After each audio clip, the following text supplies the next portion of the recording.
Na mtazamaji, tutasonga mbele katika nchi ya China ambapo kampuni moja ya kiteknolojia kutoka Shenzhen, China imezindua ngozi ya kielektroniki kwa jina eSkin. Kwa maelezo zaidi, tazama makala yetu kuhusu Ifahamu China.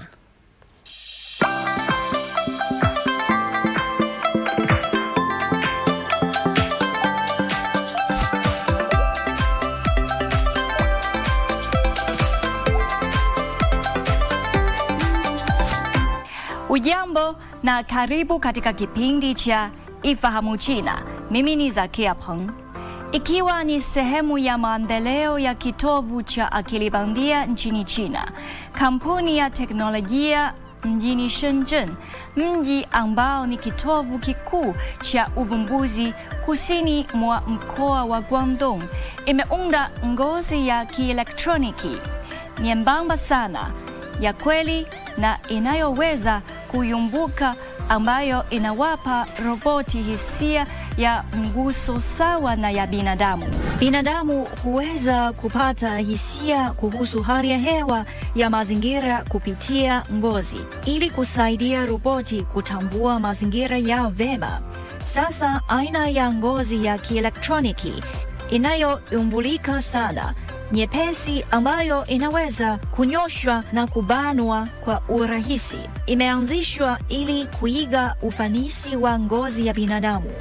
Kama ilivyo kwa ngozi ya binadamu kutambua mguso au shinikizo kidogo, ngozi hii ya kielektroniki inaweza kuhisi nguvu ndogo kama gramu moja. Sehemu ndogo ya ngozi ya kielektroniki ina vihisai vidogo zaidi kama 4,000 vinavyoiwezesha kutambua hata mabadiliko madogo katika mazingira. Muundo wake maalum pia huhakikisha kwamba ikiwa sehemu yake imeharibiwa, maeneo yaliyobaki yanaendelea kufanya kazi kwa kawaida, sawa na ngozi ya binadamu. Nyenzo hii pia inalingana kikamilifu na nyuso zisizo za kawaida, kama vile vidole vya roboti, na ni ya kudumu sana na kuifanya kuwa bora kwa matumizi kwenye roboti. Mafanikio hayo yanakuja wakati mji wa Shenzhen unaharakisha uvumbuzi katika vipengele vya msimu vya mifumo ya akili bandia inayojumuishwa na vifaa mbalimbali katika kampuni ya kutengeneza roboti. Kizazi kipya cha roboti shirikishi ambazo zinaweza kufanya kazi bila kuongozwa na binadamu zimetengenezwa. Roboti hizi zinazojumuisha nyenzo zilizoboreshwa tayari 80,000 zimeuzwa duniani kote na zinaongoza katika sekta ya mauzo ya nje.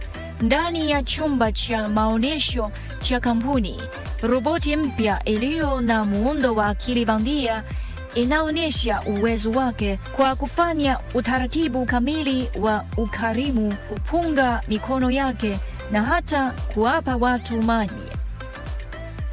Haya, kwa leo kipindi hiki kinaishia hapa. Katika kipindi kijacho nitaendelea kukuletea mambo mengine yanayovutia kuhusu utamaduni na jamii ya China. Asante kwa kuwa nami. Mimi ni Zakia Peng. Kwa heri.